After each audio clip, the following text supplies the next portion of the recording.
నేను కృప చూపుతాను అనగా ఎంతోమంది గత సంవత్సరంలో ప్రభు కార్యాన్ని జరిగించాడు. పిల్లలు లేని వారి పట్ల కూడా దేవుడు సహాయం చేశాడు. అంటే అద్భుతాలు జరిగాయి. ఈ యొక్క 21వ సంవత్సరము, ఈ 21వ సంవత్సరము దేవుడు మనకి ఇచ్చిన వాగ్దానం అనేది ఏంటంటే, నేను మీకు తోడుగా ఉండి నేను మీకు అంటే సంఘము పట్ల మీకు మేలు కలిగినట్లుగా యెహోవా మీకు తోడుగా ఉన్నాడు అన్నాడు. ఈ సంవత్సరము దేవుడు నీ పట్ల మేలు చేయటానికి దేవుడు నీకు తోడుగా ఉన్నాడు. నమ్మిన వారందరూ గట్టిగా దేవుడికి స్తోత్రాలు చెప్పండి. గట్టిగా హల్లెలూయా చెప్పండి. హల్లెలూయా. ఈరోజు నా దేవుడు మరలా ఈరోజు వాక్యం కూడా ప్రభు నాతో మాట్లాడుతున్న మాట. ఎందుకంటే ఆయన మాట్లాడేటప్పుడు ఆయన మాటలో ఆయనే మనకు దేవుని సేవకులకు ఆయన బయలుపరుస్తూ ఉంటాడండి. ఈరోజు ఖచ్చితంగా ఇదేదో ఈరోజు కొంతమందిగా మనం ఉండొచ్చు. రానున్న దినాల్లో దేవుడు ఒక మహాసముద్రముగా ఈ యొక్క ప్రార్థనా కోడికను జరిపిస్తాడు. దేవునికి స్తోత్రం చెప్పండి. హల్లెలూయా హల్లెలూయా. దేవుని వాక్యాన్ని మనం చూద్దాం. పరిశుద్ధ గ్రంథమైన బైబిల్ని తెరిచి దేవుని వాక్యాన్ని మనం చదువుదాం, చూద్దాం. జాగ్రత్తగా వాక్యం మీద మీ మనస్సు ఉంచండి. చిన్నపిల్లల బాగు చేయకుండా జాగ్రత్తగా కూర్చోబెట్టుకోండి. దేవుని వాక్యాన్ని మనం విందాం. ఏబు గ్రంథము 22వ అధ్యాయము 21వ వచనాన్ని చదవండి. ఏబు గ్రంథము ఆయనతో సహవాసము చేసిన ఎడల మీకు సమాధానము కలుగును, అలాగనే మీకు మేలు కలుగును. చాలండి, తరలవచ్చని చిన్న ప్రార్థన చేస్తా. పరిశుద్ధుడైన మా తండ్రి, సర్వాధికారైన మా ప్రభువా, మీకు వందనాలు. ఈ 3వ శుక్రవారం ప్రభువా యొక్క స్వస్థ ప్రార్థనా కూడికను దయగలిగిన అయ్యా మీరు ఏర్పాటు చేసినందుకు మీకు స్తోత్రాలు నాయనా. ఇదేమైనా ప్రభువా ఈ దినము మీ సన్నిధించండి ప్రభువా. యొక్క ఉపవాస ప్రార్థన కూడికలు మీ సన్నిధించి ప్రభు అనేక మంది నాయన నీ బిడ్డలు నీ సన్నిధికి రావడానికి సహాయం చేయండి. అదే రీతిగా ప్రభువా ఈ రోజు నాయన నీ సన్నిధిలో ప్రతి ఒక్కరు కూడా ఆశీర్వదింపబడి మేలులు పొందడానికి సహాయం చేయమని నాయన ప్రతి ఒక్కరిని ప్రభువా మీ సన్నిధికి తీసుకురమ్మని ఈ యొక్క ఉపవాసపు ప్రార్థన కూడికలో అయినా మీరు మాట్లాడమని ముందున్న సమయాన్ని మీ చేతులకు అప్పగిస్తూ మీ కృపణ కోరుకుంటూ యేసు నామములో ప్రార్థిస్తున్నాను తండ్రి, ఆమేన్. చదవండి అందరూ గట్టిగా హల్లెలూయా. ఎవరితోనంట? ఆయనతో సహవాసము చేసిన ఎడల మీకు సమాధానము కలుగును, అలాగనే నీకు మేలు. ఎవరితోనంట? ఆయనతో అనగా మనం ఎవరితో సహవాసం చేస్తున్నామంటే చాలా మంది ఆయనతో సహవాసం చేయలేకపోతున్నారండి. చాలా మంది ఆయనతో సహవాసాన్ని విడిచిపెట్టి కొంతమందితో సహవాసం చేస్తారు. కొన్ని మాటలతో అండి వాక్యం వినండి. ఇంకా బాగేయకూడదు. మీరు ఎవరు మాట్లాడుతాడా? మీరు వాక్యం వినండి. మాటలు వినపడకూడదు. ఇంకా దేవుని వాక్యం వినేటప్పుడు వినండి. మాట వినపడకూడదు. ఎవరైనా సరే ఆయనతో అనగా యేసు ప్రభు వారితో నువ్వు సహవాసాన్ని కొనసాగిస్తే ప్రాముఖ్యముగా నీకు ఏం కలుగుతుందంట? సమాధానం. ఏం కలుగుతుందంటే నీకు సమాధానం కలుగుతుంది. అలాగనే నీకు ఆయన ఏం కలుగజేస్తాడంట? మేలు కలుగుతుంది. దేవుడు నీకు మేలు చేస్తాడు. దేవుడు నీకు సమాధానాన్ని కలుగజేస్తాడు. కొంతమంది కుటుంబాల్లో సమాధానం ఉండదు. కొంతమంది కుటుంబాల్లో సంతోషం ఉండదు. ఎందుకంటే వీరు చేస్తున్న స్నేహాల వల్ల, వీరు చేస్తున్న సహవాసం వల్ల కొన్ని ఇబ్బందికరమైన పరిస్థితులు రావడానికి కారణమవుతుంది. కొన్ని స్నేహాలు వాళ్ళ జీవితాలకి నష్టాన్ని కలుగజేస్తాయి. కొంతమందిని సహవాసము వారి జీవితాలను పతనము చేస్తుందండి. కొంతమందిని అంటారు, ఇదిగో ఆమెతో సహవాసం చేయదు, ఆమెను అనుకున్నట్లుగా మంచిది కాదు. ఆమెతో నువ్వు సహవాసం చేశావా నీ జీవితం పాడైపోతుంది, నీ జీవితము నష్టపోతుంది. ఆమెతో ఎలా చేస్తున్నావు సహవాసము, ఆమెను అనుకున్నట్లుగా మంచాం కాదు, ఆమెతో సహవాసం చేయొద్దు అని కొంతమంది అంటారు. మనకి కొంతమంది అంటారు, నువ్వు వారితో ఎలా సహవాసం చేస్తున్నా, అసలు నువ్వేంటి వారితో సహవాసం చేయడం ఏంటి? వాడు తాగుబోతాడు, తిరిగిపోతాడు, పేకాటగాడు, అభిచారం చేసేవాడు, వాడు ఎప్పుడు చూసినా పార్పరాకాలు కుక్కాలు, ఇటువంటి వాడితో నువ్వు సహవాసం చేయడం ఏంటి? నువ్వు పరిశుద్ధుడు ఏంటి? యేసు రక్తంలో కడగబడిన నీవు అటువంటి వాడితో సహవాసం చేస్తే నిన్ను కూడా అటువంటి వాడు అనుకోరా? కొన్ని సహవాసాలు వలన కుటుంబాలు నష్టపోవడానికి అవకాశం ఉంటుంది, కుటుంబాలకు నష్టం కలుగుతుందండి. అయితే మన సహవాసం ఎవరితో ఉండాలి? ఇక్కడ రాయబడిన మాట, ఆయనతో అంటే యేసుక్రీస్తు ప్రభువారితో నువ్వు సహవాసము కలిగి ఉంటే నీకు సమాధానము కలుగుతుంది. ఏం కలుగుతుంది? నీకు సమాధానం నీ కుటుంబంలో ఉంటుంది, కుటుంబంలో నెమ్మది ఉంటుంది. నీవు సమాధానంగా ఉంటావు, నీ కుటుంబం నెమ్మదిగా ఉంటుంది. ఆయనతో సహవాసాన్ని విడిచిపెడితే, ఆయనతో సహవాసాన్ని విడిచిపెట్టి ఆయనకు నువ్వు దూరం అయితే నీ జీవితం చాలా ఇబ్బందికరమైన పరిస్థితుల్లో ఉంటుంది. చాలా ఇబ్బందికరమైన పరిస్థితులను ఎదుర్కొంటావు. చివరికి నీవే నష్టపోతావండి, నీవే నష్టపోతావు. అందుకని మనం ఎవరితో సహవాసము చేయాలి? దేవునితో సహవాసము చేయాలి. చాలా మంది ఆయనతో సహవాసం చేయడానికి ఇష్టపడదు, దేవుని సన్నిధికి రావడానికి ఇష్టపడదు, దేవుని సన్నిధిలో ప్రార్థన చేయడానికి ఇష్టపడదు, ఇదిగో ఆయనతో కలిసి ఉండడానికి కూడా ఇష్టపడదు. ఈ రోజున వాక్యం మనకు తెలియచేయబడుతున్న మాట, నువ్వు ఎప్పుడైతే ఆయనతో సహవాసాన్ని విడిచిపెడతావో, ఎప్పుడైతే ఆయన సహవాసాలను విడిచిపెట్టి లోక సహవాసాలు కలిగి ఉంటావో, ఎప్పుడైతే ఆయన సహవాసాన్ని విడిచిపెట్టి లోకంలోకి వెళ్ళిపోతావో, ఎప్పుడైతే దేవుని ధిక్కరించి దేవుని సహవాసాన్ని తొలగిస్తావో, ఆ దినము నుండి నీ ఇంటిలో సమాధానం అంటూ లేకుండా పోతుంది.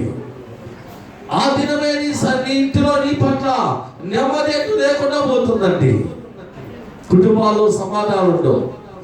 భార్య అంటే భర్తకు పడదు, భర్త అంటే భార్యకు పడదు.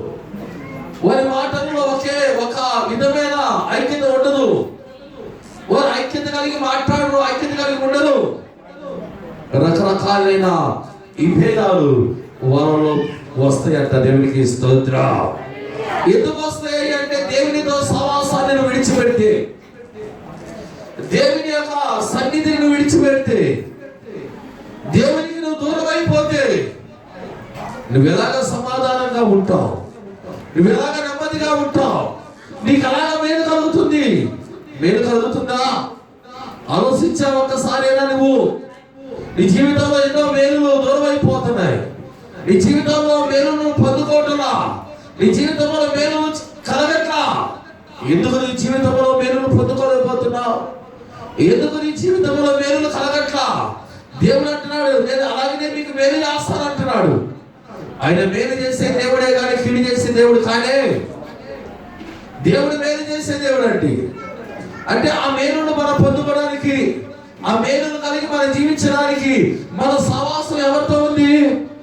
చాలా మంది ఆయనతో సహవాసాన్ని కలిగి ఉండకుండా మేలును పొందుకోవాలనుకుంటారు. అది జరిగే పని కాదండి. నువ్వు ఆయనతో సహవాసాన్ని కలిగి ఉంటే నీకు మేలులు కలుగుతాయి, మేలులు చేస్తాడు ఆయన. నువ్వు ఆయనకు దూరం నాకు మేలును కలగట్లేదు, నాకు మేలును చేయటం లేదంటే నీ జీవితంలో మేలులు అలాగే జరుగుతాయి, నీ జీవితంలో కార్యాలు అలాగే జరుగుతాయి, నీకు సమాధానం ఎలా కలుగుతుంది? అర్థమైందని చెప్పే మాట దేవునికి స్తోత్రం. చెప్పండి హల్లెలూయా, హల్లెలూయా. ఆయనతో సహవాసం చేసిన వారికి మేలు కలుగుతుంది, ఆయనతో సహవాసం చేసిన వారికి సమాధానం కలుగుతుంది. కానీ ఆయనకు వేరైపోయిన వారికి మేలు కలుగుతాయా అంటే ఇక్కడ ఆ మాటల గురించి మేలులు కలగవనే మనకు కనిపిస్తుందండి. దేవునికి స్తోత్రం. చెప్పండి గట్టిగా హల్లెలూయా. చాలా మందిని వింటున్నారు, చాలా మంది అయ్యా మేము వారితో స్నేహం చేశా, ఇదిగో వాళ్ళతో మేము సహవాసం చేసి మేము చాలా నష్టపోయా. ఎవరితో సహవాసం చేసి? మనుషులతో. నీవు మనుషులతో చేసిన ఆ సహవాసము, మనుషులతో కలిగి ఉన్న ఆ స్నేహము దేవునికి ఎందుకు దూరం అయిపోతున్నా? మనుషులు మోసం చేయొచ్చేమో కానీ, మనుషులు నిన్ను తునీకరించొచ్చేమో కానీ దేవుడు మాత్రం నిన్ను మోసము చేయడు, దేవుడు మాత్రం నిన్ను తునీకరించడండి. నువ్వు దేవునికి, అందుకని వాక్యంలో రాయబడిన మాట, నాకు వేరుగా ఉండి మీరేమి కూడా. ఇప్పుడు దేవుని యొక్క సహవాసాన్ని మనం విడిచిపెట్టి, దేవుని విడిచిపెట్టి నువ్వేం సాధిస్తావు? ఏం సాధిస్తావు? నీకు కష్టాలు రావచ్చు, శ్రమలు రావచ్చు, బాధలు కలగవచ్చు, ఇబ్బందులు కలగొండొచ్చు. వాటినన్నిటిని బట్టి దేవుని యొక్క సహవాసాన్ని విడిచిపెట్టి లోకమున్న సహవాసాన్ని కోరుకుంటున్నావేమో. వాటి వలన నీకు నెమ్మది ఉండదు, వాటి వలన నీకు సమాధానం ఉండదు, వాటి వలన నీకు మేలు కలుగుతుందా? చెప్పండి గట్టిగా హల్లెలూయా, చెప్పండి హల్లెలూయా. నువ్వు ఎవరితో సహవాసం చేస్తావు? ఎవరితో సహవాసం చేస్తావు? లోకంలో ఒక సామెత ఉందండి. ఒక ఆయన ఇద్దరు సహవాసగాళ్ళు, బాగా స్వామిలు ఇప్పుడు కూడా అంటూ ఉంటాడు, చిన్న స్వామి. ఇద్దరు సహవాసగాళ్ళు మాట్లాడుతూ ప్రార్థన చేస్తా, ఏం చేస్తా అంటే ఆయన అంటాడు, నువ్వు ఇప్పుడు చెప్పు, ఎక్కి బాయిలు దిగుతాడంట. ఏం చెబుతాడంట? నువ్వు చెప్పు, ఏం చెప్పాలి? బాయిలు దూకమని చెప్పాలా? ఎక్కడ దూకుతాడంట?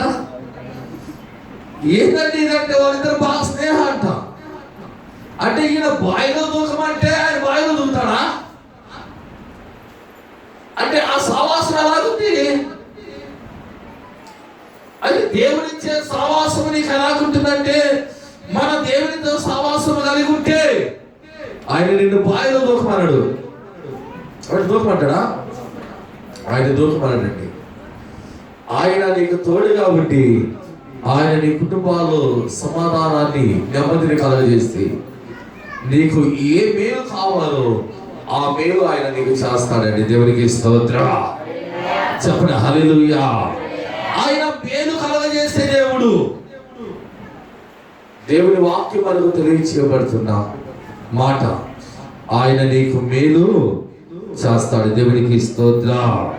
చెప్పండి హల్లెలూయా. చూడండి, మొదటి యోహాను పత్రిక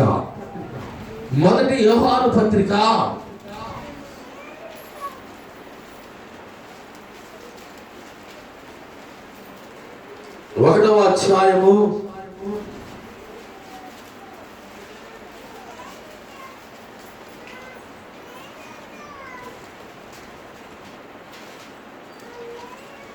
3వ వచనం, మాతో కూడా మీకును సహవాసము కలుగునట్లు మేము చూసిన దాన్ని, వినిన దాన్ని మీకును తెలియజేస్తున్నాము. మన సహవాసమైతే తండ్రితో కూడిను ఆయన కుమారుడైన యేసు క్రీస్తుతో కూడను ఉన్నది. మన సంతోషము పరిపూర్ణమవుటకై మేము ఈ సంగతులను దేవునికి స్తోత్రం. హల్లెలూయా. చెప్పండి అందరూ రెండు చేతుల పైకి గట్టిగా హల్లెలూయా చెప్పండి. హల్లెలూయా.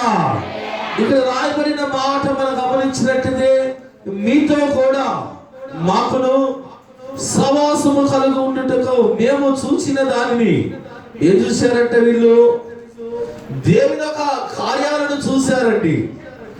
దేవునితో సవాసము కలిగి ఉంటే దేవుని ఎటువంటి అద్భుతాలు చేయగలిగిన దేవుడు వీరి కళ్ళతో చూశారు కనుక మేము చూసిన దానిని వినిన దానిని మీకును తెలియజేస్తున్నాము. అంటే ఇది జరిగినది, ఇది అబద్ధం కాదు, ఇది మా కళ్ళతో మేము చూసింది, ఇది మా చెవులతో వినిది. ఏ విన్నారంట అంటే ఎవరితో అనగా వినినది మన సహవాసం అయితే తండ్రితోను ఆయన కుమారుడైన యేసుక్రీస్తుతో కూడా ఉన్నది. దేవునికి స్తోత్రం చెప్పండి గట్టిగా హల్లెలూయా. ఇప్పుడు మన సహవాసం అయితే ఎవరితో ఉన్నదంట? తండ్రితోను ఆయన కుమారుడైన యేసుక్రీస్తుతోను. అంటే ఆయనతో సహవాసము చేసిన వారు, ఆయన నమ్ముకున్న వారు ఇక భూమి మీద ఎవరైనా నష్టపోయారా అంటే అటువంటి వారు లేరండి. దేవుని నమ్ముకొని నష్టపోయిన వారు లేరు, దేవుని నమ్ముకొని మేలు పొందని వారు ఉన్నారా? దేవుని నమ్ముకొని మేలు పొందని వారు లేరు, దేవుని నమ్ముకొని నష్టపోయిన వారు లేరు. అయితే మన సహవాసం ఎవరితో ఉంది? చాలా మంది సహవాసం ఎలా ఉంటుందంటే తండ్రితో ఉండదు, కుమారుడితో ఉండదు. అయ్యా ఎంత చెప్పినా అయ్యా ఇదిగో మేము చూసాము, ఇది మేము విన్నాము, మేము విన్నదే మేము చెబుతున్నాము, మేము చూసిందే మీకు. ఏ విన్నారు వీళ్ళు? యేసయ్యతో సహవాసం చేసిన వాళ్ళు ఆశీర్వదింపబడ్డారు మేము చూసాం.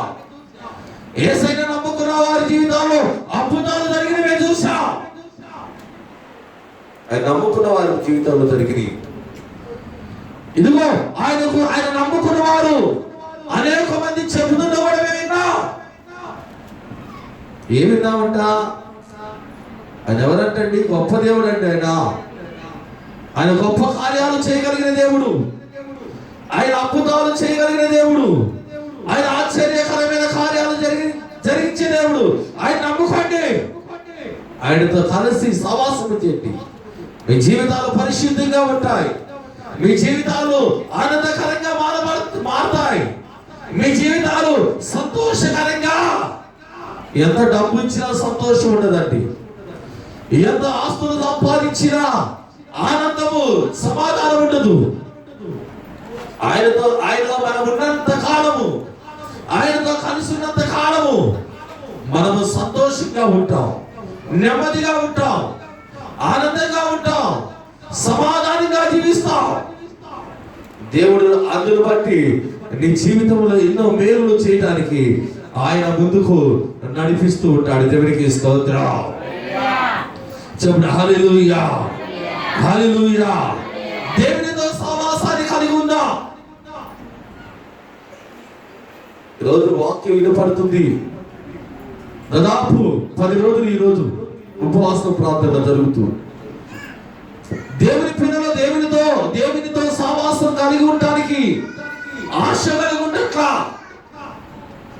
దేవుని పిల్లలు దేవుని మందిరానికి వచ్చి దేవునితో కలిసి సహవాసము కలిగి ఉండాలి, ఆయనతో సహవాసం చేయాలని ఆశ కలిగి రాలేకపోతున్నారు.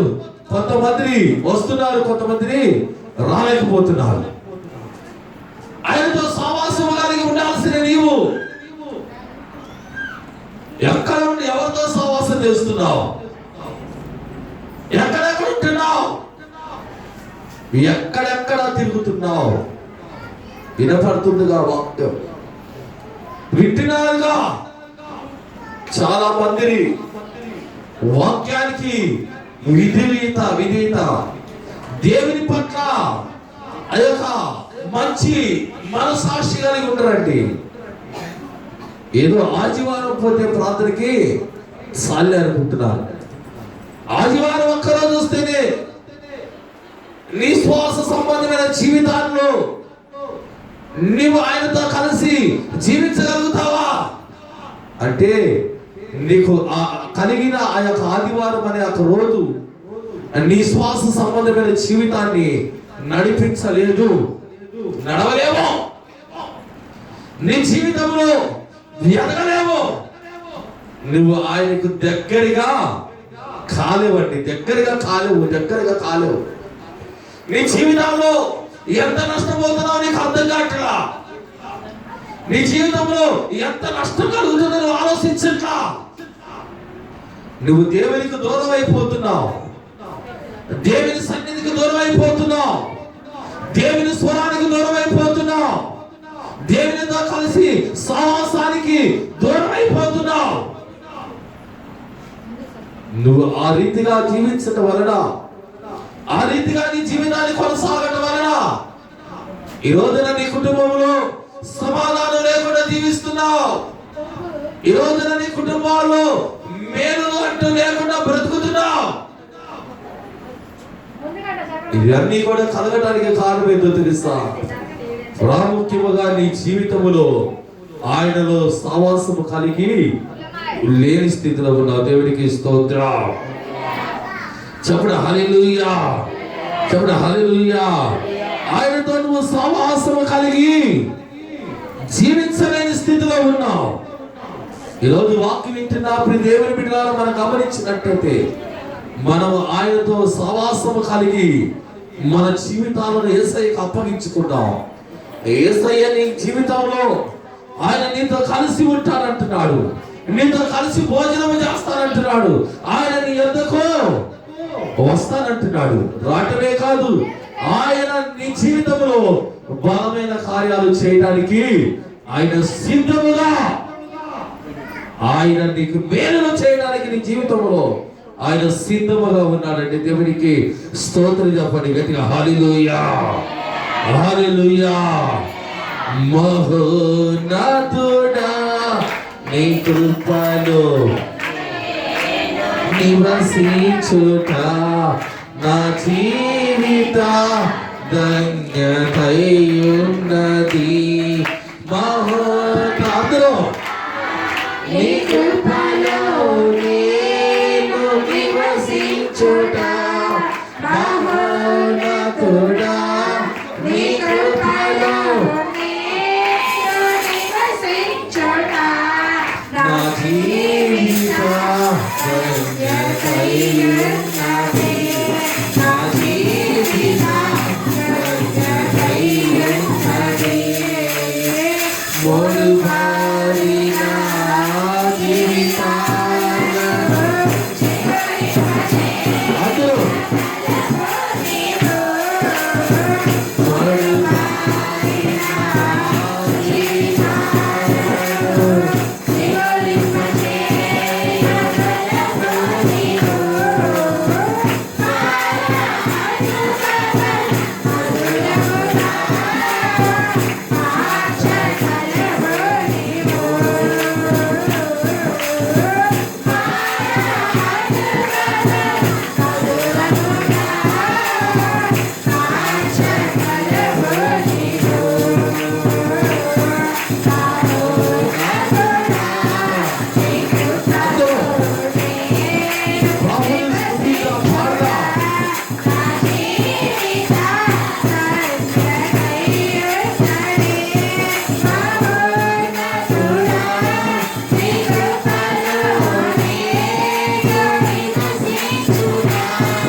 దేవుని కోల్పోతున్నాం అండి. దేవునితో సహవాసాన్ని కోల్పోతున్నాం.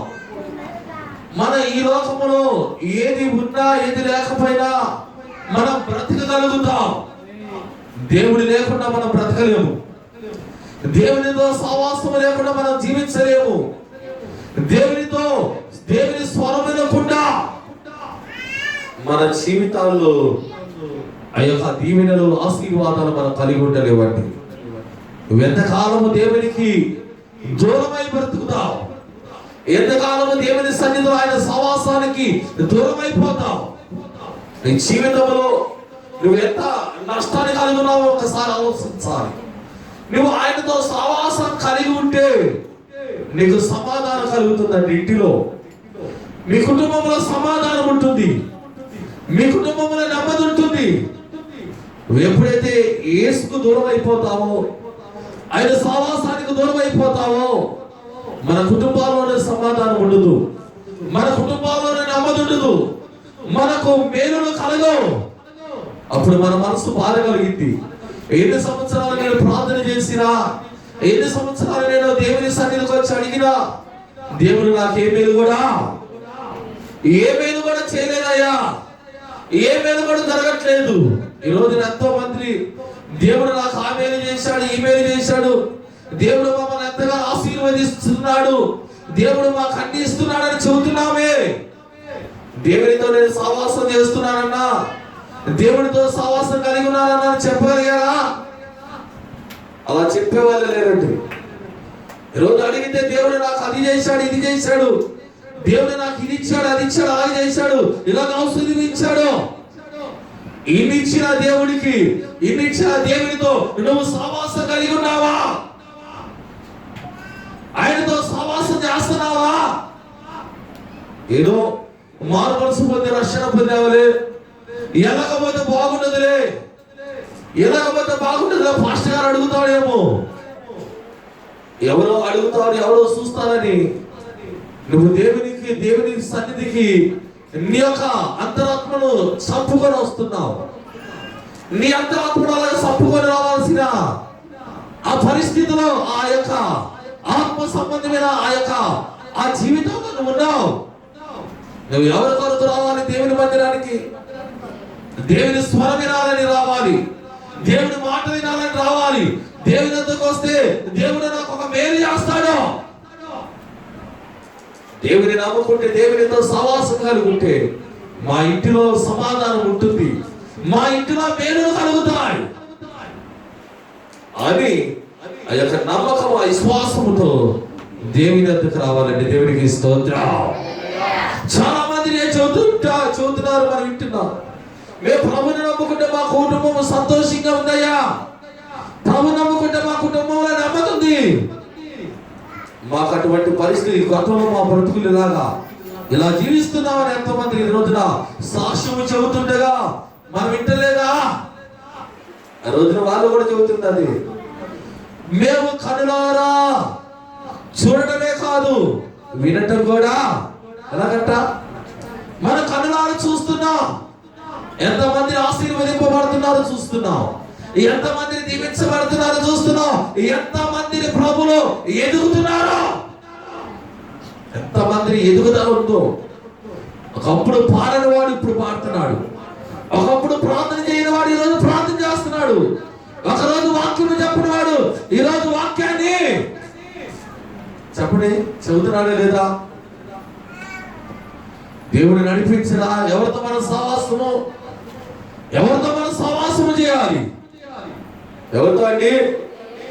చెప్పండి అందరు గట్టిగా, రెండు చేతులు పైకి. హల్లెలూయా చెప్పండి. హల్లెలూయా, హల్లెలూయా, హల్లెలూయా.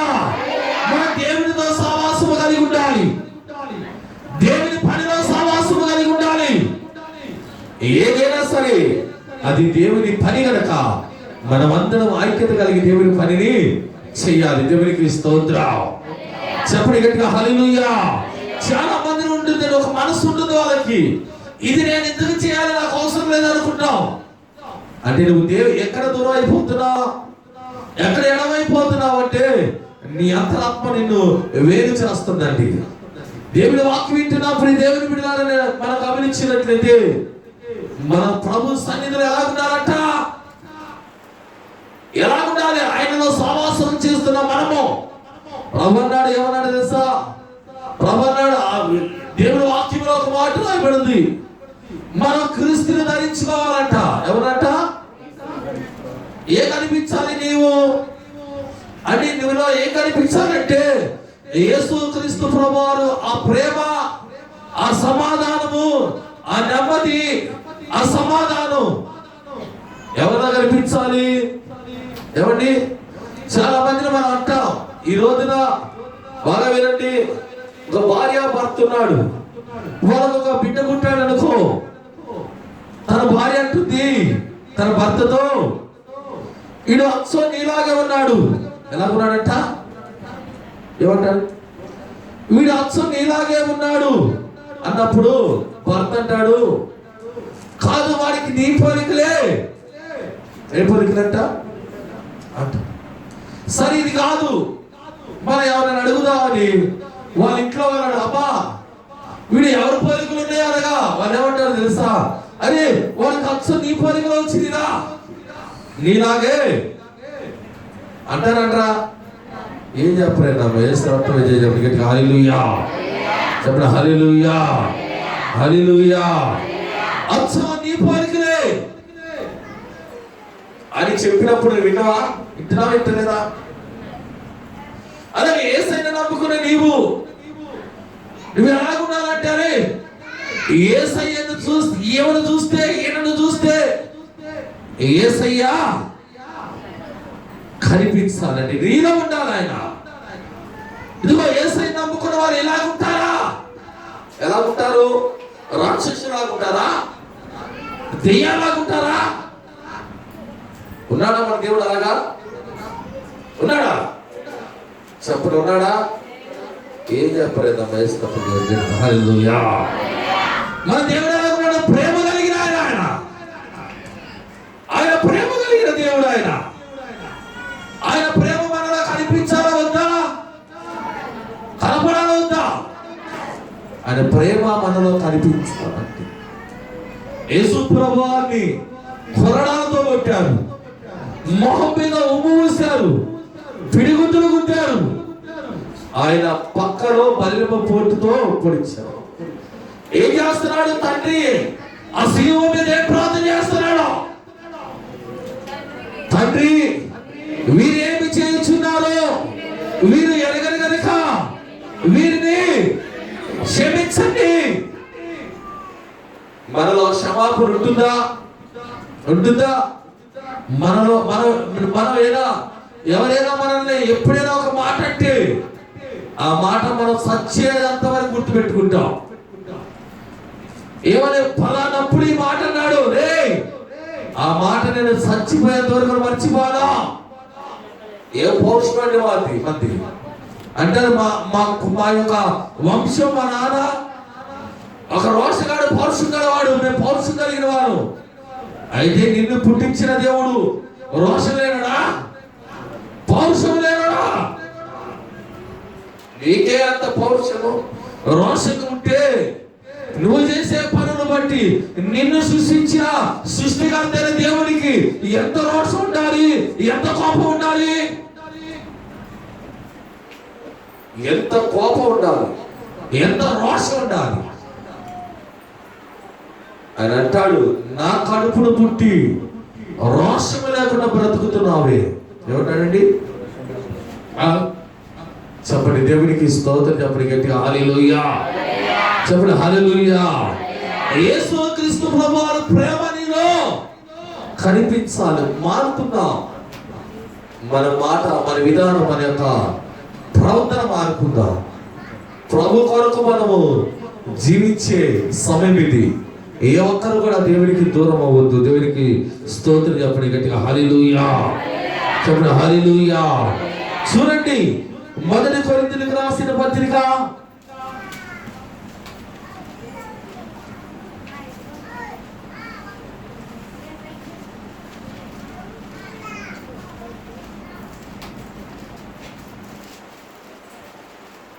1 కొరింథీయులకు రాసిన పత్రిక 1వ అధ్యాయము 1వ అధ్యాయము 9వ వచనం చదవండి. మన ప్రభు అయిన యేసుక్రీస్తు అను తన కుమారుని సహవాసమునకు మిమ్మల్ని పిలిచాడు. ఎవరు పిలిచారు మిమ్మల్ని? ఎవరి చెప్పండి ఒక్కసారి, 2 చేతులు పైకెత్తందరూ గట్టిగా హల్లెలూయా. ఎవరు పిలిచాడు మిమ్మల్ని? దేవుడు మిమ్మల్ని పిలిచాడండి.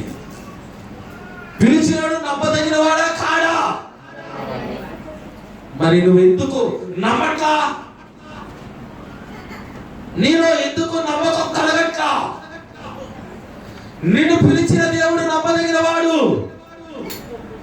నీ కష్టాలు ఆయనకి తెలియవా? నీ యొక్క బాధలు ఆయనకి తెలియవా? నీకు సహాయం ఆయన చేయలేడా?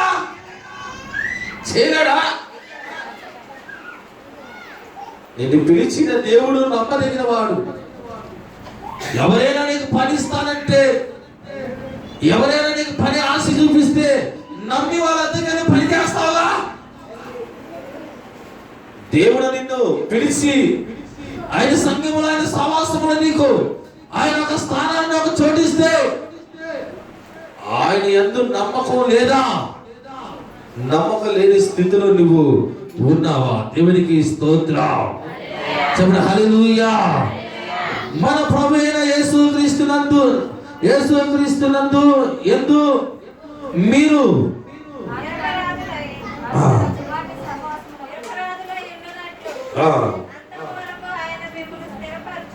ఎంతవరకు స్థిరపరుస్తాడంటే ఆయన అంతము వరకు మనల్ని ఆయన సరి చేస్తూనే ఉంటాడండి. మన తప్పిపోయినా మన యొక్క తప్పిదాలను ఆయన గుర్తు చేస్తాడు. మన తప్పులు చేసినా ఆ తప్పులను మనం ఆయన క్షమించి అంతము వరకు, అంటే నువ్వు భూమి మీద ఉన్నంత వరకు ఆయన నిన్ను సరిచేస్తూనే ఉంటాడండి. దేవునికి స్తోత్రం. చెప్పండి హల్లెలూయా, హల్లెలూయా. మన ఎవరితో సహవాసము? మన ప్రభువైన యేసుక్రీస్తు అను తన కుమారునితో, అంటే ఆయనతో సహవాసము కొరకు మనం పిలువబడ్డాం. నిన్ను పిలిచిన దేవుడు నమ్మదగిన వాడు. ఎవరండి ఆయన? చెప్పండి, ఎవరైనా? నమ్మదగిన వాడు ఆయన, నమ్మదగిన దేవుడు. నీవు ఆయన నమ్మితే ఎంతైనా ఆయన నమ్మదగిన వాడు. ఆయనను నువ్వు ప్రేమిస్తే ఆయన ఎంతైనా నీకు సహాయం చేయగలిగిన వాడు. నువ్వు ఆయనతో సహవాసము కలిగి ఉంటే నీ కొరకు ఆయన ఏదైనా చేయగలడు. ఈరోజు వాక్యం వింటున్నారు. నిన్ను పిలిచిన దేవుని యందు నీకు నమ్మకం ఉందా? నమ్ముతున్నావా? ఆయన నమ్మదగిన దేవుడు. ఆయన నమ్మదగిన దేవుడు. ఆయన నమ్మదగిన దేవుడు.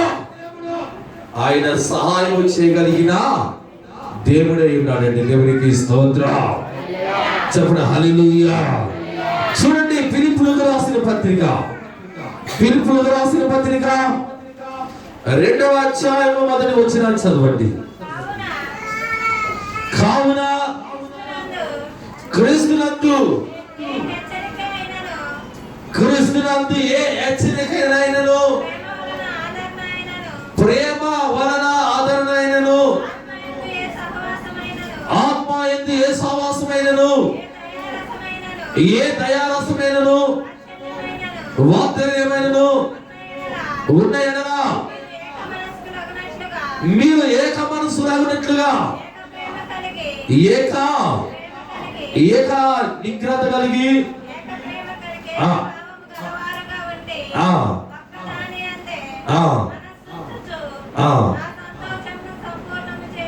దేవునికి స్తోత్రం. హల్లెలూయా. మన ఎంతమంది ఉన్నా, మన ఎన్ని విధాలుగా ఉన్నా, ఆయనలో సహవాసము కలిగి ఉంటే ఒకటిగా ఎలాగవుతుంటే మనంతా ఏకముగా, అంటే ఏక మనస్సు కలిగి ఉంటాం. ఎలా ఉంటాం మనం?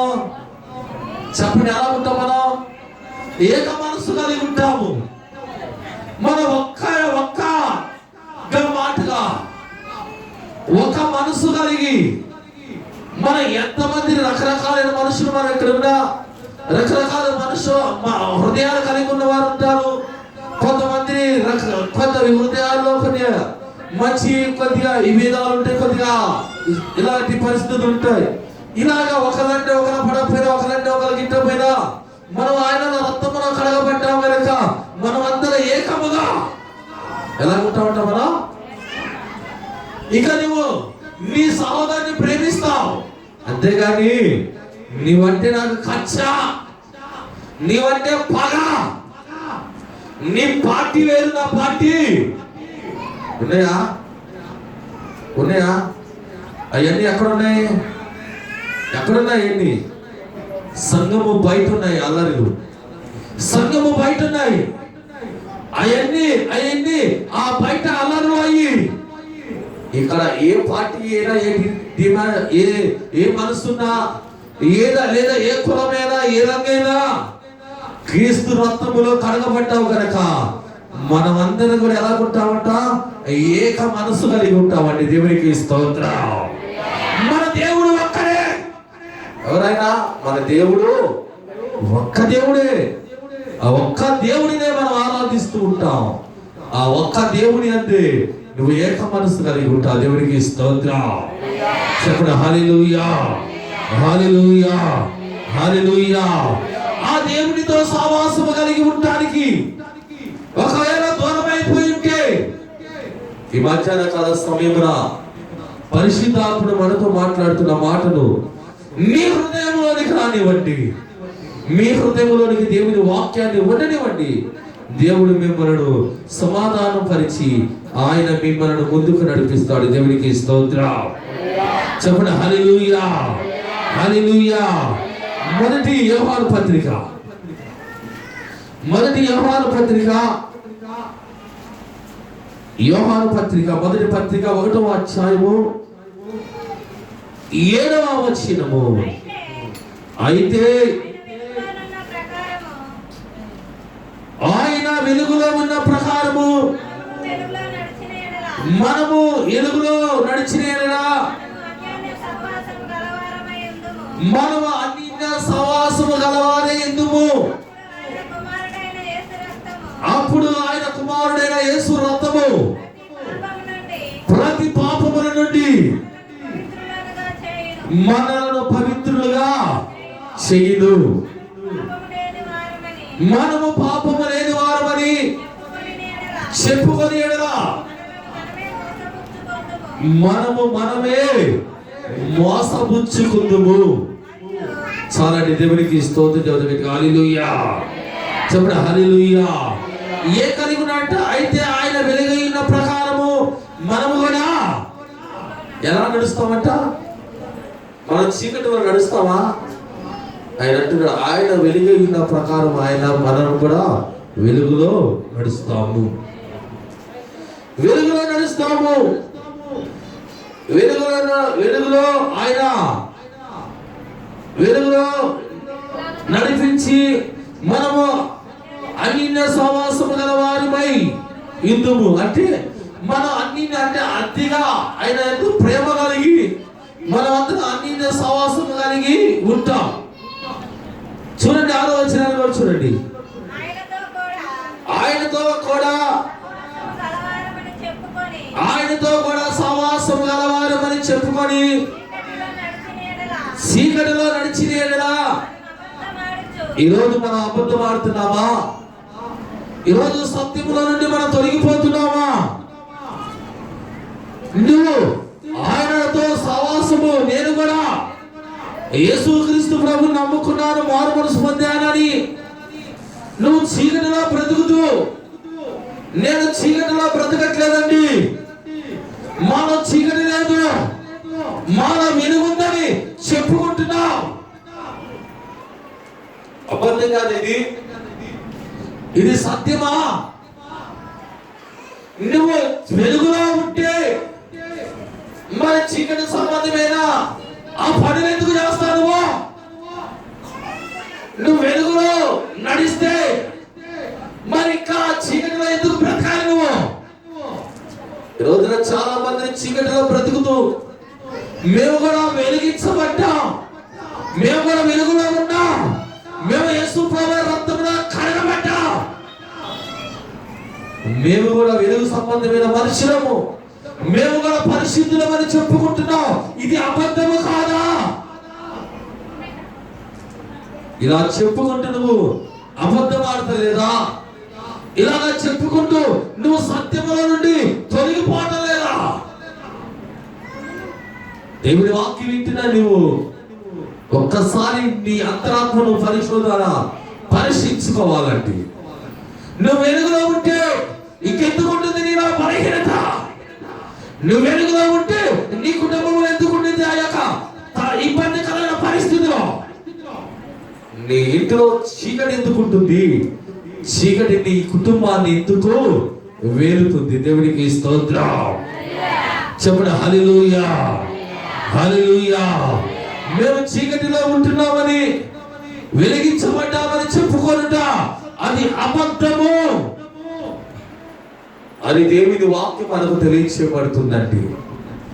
ఈరోజు నువ్వు యేసయ్యతో సావాసము కలిగి ఉన్నావా?